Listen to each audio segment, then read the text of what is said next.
জি, আবারও আমাদের শপে আমাদের স্টকে ফ্লিপ ফোন চলে আসছে। ফ্লিপ এতটা আকর্ষণীয় একটা ফোন যে এই ফোনটা মানুষের কাছে, এটা আমি সবসময় বলে থাকি আর কি, যারা শৌখিন মানুষ তারাই শুধু এই ফোনগুলো ইউজ করে। কারণ একটা ফ্লিপ পুরোপুরি ফোল্ডিং অবস্থা এরকম থাকে, এটাকে যখন আপনি ফ্লিপ করবেন তখন কিন্তু এই এতটুকু কিউট সাইজে চলে আসে। তো সবসময় এটা মানুষ আপুদের সেট বলে থাকে আর কি। তবে শুধু আপুরা না, অনেক ভাইয়ারাও এটা ইউজ করে। এটার কিউটনেস এবং এটার এই যে সাইজটা, কম্প্যাক্ট সাইজটা, এটার কারণেই মনে হয় বেশি।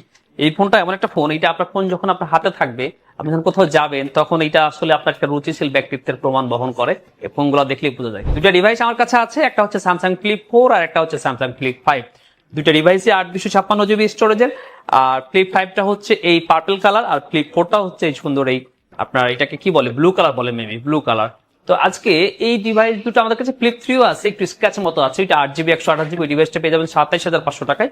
আর ফ্লিপ 5 আর এই ফ্লিপ 4টা পেয়ে যাচ্ছেন আমাদের কাছে মাত্র 37,000 টাকায় ফ্লিপ 4 এবং 47,000 টাকায় ফ্লিপ 5। এগুলোর ফিচার্স, তারপরে অনেক টিউটোরিয়াল ভিডিও ইউটিউবে অনেক আছে। আপনারা ওইখান থেকে এগুলো সম্পর্কে আরো বিস্তারিত জেনে নিতে পারবেন। তবে আমি বলবো যে ব্র্যান্ডের দিক দিয়ে তো স্যামসাং এর অপ্রতিদ্বন্দ্বী একটা ব্র্যান্ড, স্যামসাং কে বিট করবে এরকম ব্র্যান্ড আসলে খুব পিছিয়ে আছে সবাই। সো ব্র্যান্ড ভ্যালুর দিক দিয়ে ফোনগুলো এগিয়ে, ফ্যান্সি ফোনের দিক দিয়েও এগুলো কিন্তু প্রিমিয়াম। স্যামসাং এর খুবই জনপ্রিয় ফ্লিপ সিরিজের মধ্যে দুইটা ডিভাইস ছিল, একটা ফ্লিপ 4 এবং একটা ফ্লিপ 5। যদি কারো লাগে তো অবশ্যই স্মার্ট থেকে যোগাযোগ করবেন। আর হ্যাঁ, এই ডিভাইসগুলো কিন্তু চাইলে আপনি আপনার হাতে যে পুরোনো ফোনটা আছে সেটা দিয়ে এক্সচেঞ্জ করে নিতে পারবেন। আদারওয়াইজ আপনার যদি ক্রেডিট কার্ড থাকে তাহলে আপনি শর্ত সাপেক্ষে আমাদের থেকে 6 থেকে 24 মাস পর্যন্ত খুব ইজিলি ইএমআই করে নিতে পারবেন। আজকে পর্যন্তই, আল্লাহ হাফেজ।